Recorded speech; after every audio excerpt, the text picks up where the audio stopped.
telling me, and when I said that, you got very emotional, started crying, and you were like, man, if this works, this is just a godsend, and this may be the home for us to go build again. And you guys have been very successful in network marketing, have made a whole lot of money in this industry.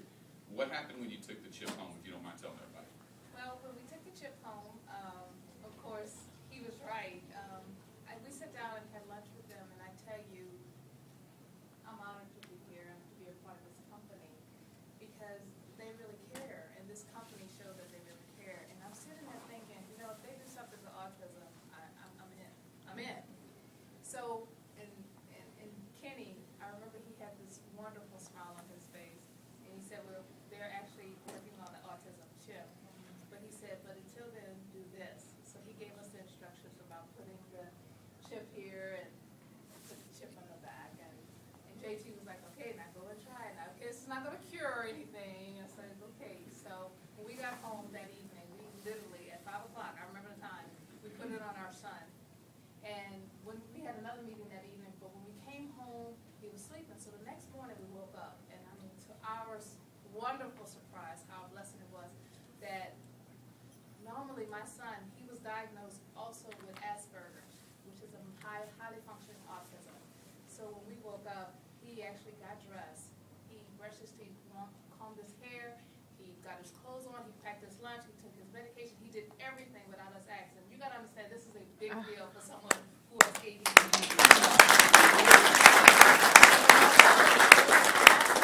As Marvell turned around, he said, whoa, he's really doing great. But we didn't say anything, we just kept on going. And I mean, he was like, come check this out on the computer, and he was articulate. His words were congruent, he had a complete sentence. It was just like, we were like, whoa.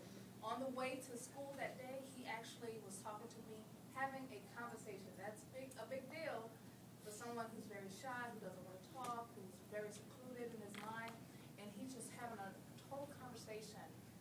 The awesome thing about that is that by the end of the evening, we picked him up from school, and normally he's like so tired. He can help out. He's so tired, he doesn't want to talk, he doesn't want to do anything, but he actually held a total conversation with us, telling us how great it was, and he was like, and guess what, Mom? I said, what? He said, I went out for recess today, and I scored a touchdown. And I was like, Now, you always, well, my kids score touchdowns all the time. No, this is a child that's normally next to the teachers. He doesn't want to go outside because it's hot. I don't want to go outside. He's watching the cars go by. He's not participating.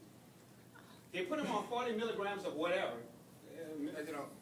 and it's not enough. They put him on 70 milligrams, and now he gets a ticket. He's biting his clothes and eating his clothes and things like that. So it's a challenge. He's not doing anything, but he's running a touchdown now. Yeah. Folks, I tell you what, we are so fired up. We just know whatever this is, we're going to do this.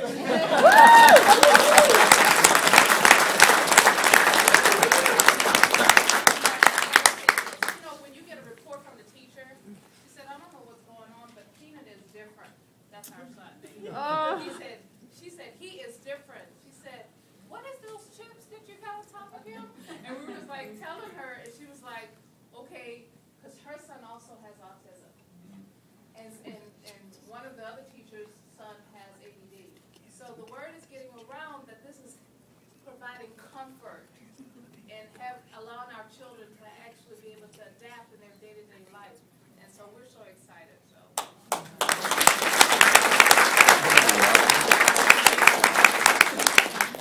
When something draws emotion and something works, that's a success story for them to know that what they're representing is bringing value to their life. Rest quiet.